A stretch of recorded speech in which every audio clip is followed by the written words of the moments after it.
अभी लगातार छत्तीसगढ़ के हम लोग दौरा कर रहे हैं और जिधर भी जाता हूँ हरे भरे खेत दिखाई पड़ता है और किसान होने के नाते तो मन प्रसन्न हो ही जाता है। इस साल बारिश भी समय समय पर हो रहा है तो फसल अभी तक के ठीक है, कहीं कहीं कुछ शिकायतें आ रही है, उसे भी हम लोग जो शासन के निर्देश होंगे आवश्यक निर्देश उसे देंगे। इस साल हम लोगों ने 20 क्विंटल धान खरीदी करने का फैसला किया है। पिछले साल 107 लाख मीट्रिक टन हम लोगों ने धान खरीदा था। इस साल लगभग 125 लाख मीट्रिक टन खरीदी होने की उम्मीद है।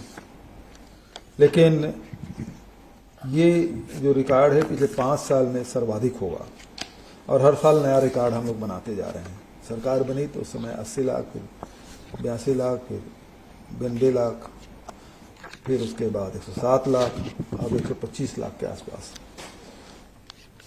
लेकिन इस समय भारत सरकार ने पहले 86 लाख मीट्रिक टन चावल हमसे खरीदने का वादा किया था, उस हिसाब से बारदाना देने की, और अभी फिर से जो पत्र आया है उसमें उसको घटाकर 61 लाख कर दिया और बारदाने की कमी का भी फैसला भारत सरकार ने लिया है।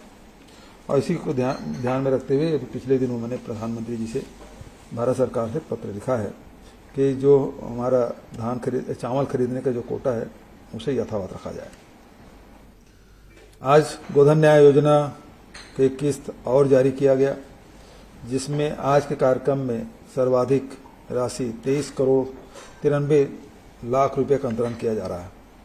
इसमें जो गोबर विक्रेता है उसे 5 करोड़ 36 लाख, स्व सहायता समूह और गौठान समितियों को 2 करोड़ 77 लाख का भुगतान किया गया और जो स्व सहायता समूह और सहकारी समितियों को अतिरिक्त प्रोत्साहन राशि के रूप में 13 करोड़ 55 लाख रुपये का भी भुगतान आज किया गया। गौठान समितियों के 42,644 सदस्यों को 2 करोड़ 25 लाख रुपए का मानदेय भी आज इस कार्यक्रम के माध्यम से दिया जा रहा है। आज किए जा रहे भुगतान को मिलाकर कुल गोधन न्याय योजना के में अब तक किए गए भुगतान का आंकड़ा 581 करोड़ 24 लाख रुपया हो जाएगा। गोबर से कंपोस्ट खाद के उत्पादन से जुड़े स्व सहायता समूहों के कंपोस्ट खाद के विक्रय पर प्रति किलोग्राम 1 रुपया के मान से 12 करोड़ 32 लाख रुपये तथा सहकारी समितियों को प्रति किलो 10 पैसे के मान से 1 करोड़ 23 लाख रुपए का प्रोत्साहन राशि के रूप में ऑनलाइन जारी किया गया। 42,644 सदस्यों को मानदेय के रूप में 2 करोड़ 55 लाख रुपया उनके बैंक के खाते में अंतरित की जा रही है। अभी तक के राज्य में निर्मित और संचालित 10,288 गौठानों में से 6,252 गौठान स्वावलंबी हो चुके हैं, जो स्वयं की राशि से गोबर विक्रेताओं को से गोबर क्रय कर रहे हैं। ये बहुत बड़ी उपलब्धि है और स्वावलंबी गौठानों ने अब तक के 76 करोड़ 42 लाख रुपए का गोबर स्वयं की राशि से क्रय किया है। जो गांधी जी का जो सपना था स्वावलंबन, तो उस दिशा में हम लोग बहुत तेजी से आगे बढ़ रहे हैं और इसके लिए सभी गौठान समिति और स्व सहायता समूह के बहनों को मैं बधाई और शुभकामना देता हूं। आदरणीय साथियों, उसी प्रकार से गौमूत्र से जैविक कीटनाशक और फसल वृद्धिवर्धक जीवामृत की बिक्री भी किया गया, जिसमें 60,82,900 रुपये की आय अर्जित की जा चुकी है। और साथ ही अभी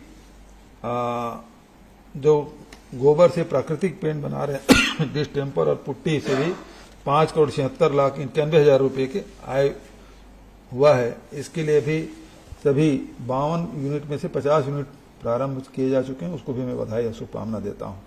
तो लगातार गांव हो चाहे शहर में हो, इस प्रकार की गतिविधियां बढ़ने से लोगों के आय में वृद्धि हो रही है।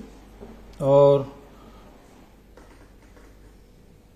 रिपा भी हम लोगों ने शुरू किया है, 300 रिपा, उसमें भी लगातार काम चल रहा है।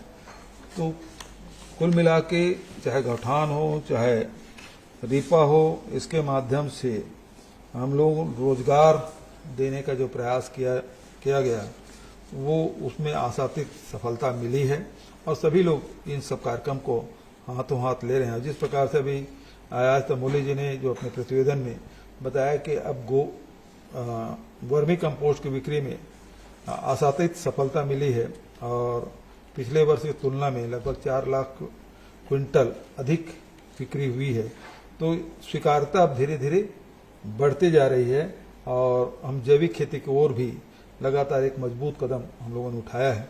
इसके लिए विभागीय मंत्री, अधिकारी और सभी किसान भाइयों को, स्व सहायता समूह के बहनों को, बैंक के अधिकारी कर्मचारियों को और गौठान समिति के साथियों को बहुत बहुत बधाई और शुभकामना। इस अवसर पर केवल इतना एक और बात मैं कहना चाहता हूँ, वो ये कि अभी भी कुछ मवेशी सड़कों पे दिखाई पड़ते हैं।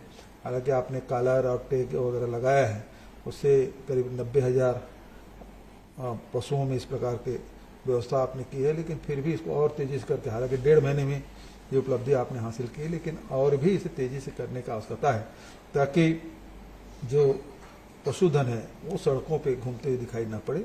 ये कोशिश हम लोगों को होना चाहिए। धन्यवाद।